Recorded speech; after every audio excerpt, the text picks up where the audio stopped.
नमस्कार, आप देख रहे हैं बिहार झारखंड बुलेटिन। मैं हूं रिदम।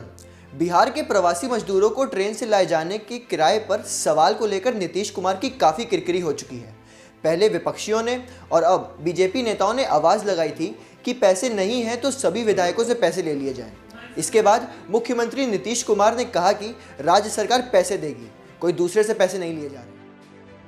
हम सबसे पहले केंद्र सरकार को इस बात के लिए धन्यवाद देते हैं कि उन्होंने जो हम लोगों का सुझाव था कि रेलगाड़ी के माध्यम से ही हमारे जो प्रवासी बाहर फंसे हुए हैं, बिहार के रहने वाले लोग वहाँ, चाहे छात्र हों या मजदूर हों या कोई पर्यटक हो या कोई भी हो, तो ट्रेन से ही आने की सुविधा उनके लिए बेहतर होगी, ये व्यवस्था कर दी गई। और पिछले 2 दिनों से ये सिलसिला प्रारंभ भी हो गया। और एक बात और भी हम बता देना चाहते हैं कि इसके बारे में हम लोगों ने जानबूझ करके कोई पहले से घोषणा नहीं की, क्योंकि हम लोगों का विश्वास, हमारी सरकार का विश्वास काम करने में।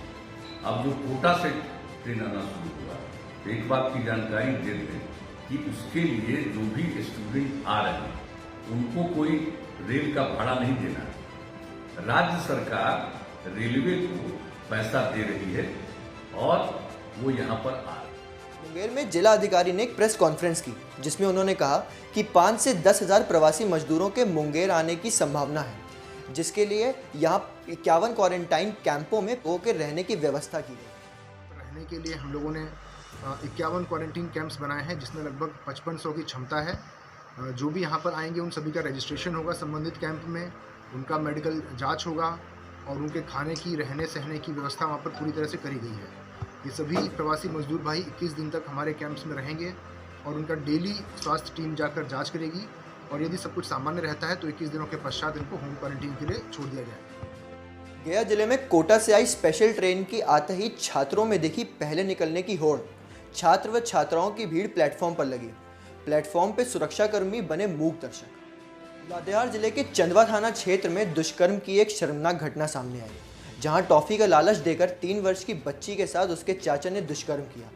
बच्ची की हालत बेहद गंभीर है और चाचा को गिरफ्तार कर लिया गया। औरैया में 2 दिन पहले एक युवक का पिस्तौल लेकर लोगों को धमकाने का वीडियो वायरल हुआ था। पुलिस ने उसी फुटेज के आधार पर युवक को गिरफ्तार कर लिया। एक वीडियो वायरल हुआ था, जिस वीडियो में जो है देखा गया था कि एक लड़का पिस्टल जो है चमका रहा है और धमकी दे रहा है, किसी को तुम बैठो, ये करो, वो पूरा पिस्टल लहरा रहा है। उसी वीडियो वायरल पर पहचान के साथ जो है उस व्यक्ति को गिरफ्तार किया गया। तो वो उसका नाम है दरोगा राम पिता ऋषिदेव, सियाराम ऋषिदेव, पिता है स्वर्गीय उमानंद ऋषिदेव। इसकी गिरफ्तारी हुई है। लड़का जो है पिस्टल लहरा रहा था, तो उसके पास से पिस्टल भी बरामद हुई है जो पिस्टल लहराया था। और इसका वीडियो से ये है कि अगर ये जो है शुरू इस तरह से डिस्प्लेट होकर लहरा रहा था कि कुछ भी अगर इसमें रहता तो हत्या भी कर सकता था। इसलिए इसको चुनौती के रूप में स्वीकार करते हुए हम लोग इसका पूरा छानबीन किया और छानबीन करने के बाद पता लगा के इसको गिरफ्तार करके उसके बाद उसके निशानदेही पर पिस्टल की बरामदगी हुई। कहाँ से गिरफ्तारी हुआ था? इसकी गिरफ्तारी हुई है, अब तो गोढ़ी चौक से गिरफ्तार हुआ है। क्या नाम बताए थे? इसका नाम है सियाराम ऋषिदेव, पिता स्वर्गीय उमानंद ऋषिदेव। नहीं, मुरवल्ला है, वार्ड नंबर 1, थाना आरएस। मधुबनी जिले में दिखाई दिया दबंगों का कहर। 100 गुना गांव में एक व्यक्ति को फल बेचने से दबंगों ने रोका और जब उस व्यक्ति ने उनको मना किया तो दबंगों ने उसे पीटा। पंचायत के लोग जिसके साथ भी कोई मामला आएगा, अगर कोई मुझे फ़ोन करता है कि मुखिया जी आप आइए या प्रशासन को भेजिए, तो ये मेरा कर्तव्य बनता है कि मैं प्रशासन को भेजूँ, उनको कॉल करूँ। लेकिन यही मेरी गलती है कि मैं कॉल क्यों करता हूँ। इसके कहने का मतलब है कि मेरे खिलाफ कुछ भी हो, मुखिया इसमें एंट्री नहीं कर सकता है। न मुखिया न मुखिया का पति, कोई नहीं आ सकता है, जिसकी वजह से मेरा नाम भी डाला उसने एफआईआर में और मेरे भाई का भी। नूर मोहम्मद है, जमीरुद्दीन है, सामिद है, बहुत सारे लोग हैं जो 12 नाम लोग पे इन्होंने भी आवेदन दिया है, जो झूठा, पूरा झूठा है। वो किस तरह के आदमी है सर? उसका शक्ल देख के सर डर लगता है। वो किस तरह के आदमी है कि पूरे गांव में आतंक फैला हुआ है। हम खुद डरे हुए हैं।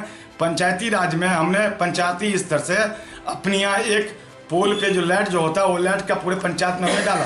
अपनी मर्जी से पोल से उसने ये लाइट को उखाड़ के और जहाँ पे ये है वहाँ पे जाके डाल दिया है, जो ट्रांसफर पे वहाँ जाके डाल दिया है। अब बताइए, हम डर से वहाँ पे नहीं जा पा रहे हैं कि हम जाएंगे, वो सोचता है कि मुखिया आवे और मुखिया को मैं मारूं, मुखिया को मैं फंसाऊं।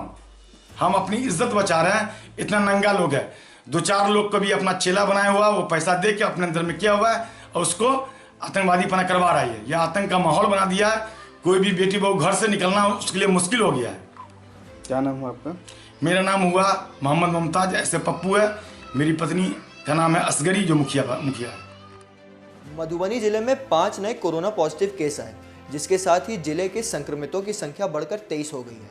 बताया जा रहा है कि ये 5 लोग झंझारपुर के हैं, जिससे इस जगह को हॉटस्पॉट एरिया घोषित कर दिया गया। मधुबनी जिला वासियों को नमस्कार। मैं डॉक्टर नीलेश रामचंद्र देवरे, डीएम मधुबनी। आज मधुबनी में नए 5 केस कोरोना पॉजिटिव पाए गए हैं। ये सभी 5 के 5 लोग एक ही फैमिली से हैं। पट्टी टोल झंझारपुर के रहने वाले हैं। इसमें 40 वर्ष के पुरुष है, 35 वर्ष की महिला है और 2 18 साल के 12 साल की लड़की है और 8 साल का एक लड़का है। ये सभी लोग 25 अप्रैल को नोएडा से आए थे अंत्येष्टि में शामिल होने के लिए। जब ये लोग झंझारपुर में पहुंचे तो इन लोगों ने बताया कि वे लोग होम क्वारंटीन में नोएडा में रह चुके हैं 20 दिन तक और यहाँ पे भी होम क्वारंटीन में रहेंगे, ऐसा उन्होंने बताया।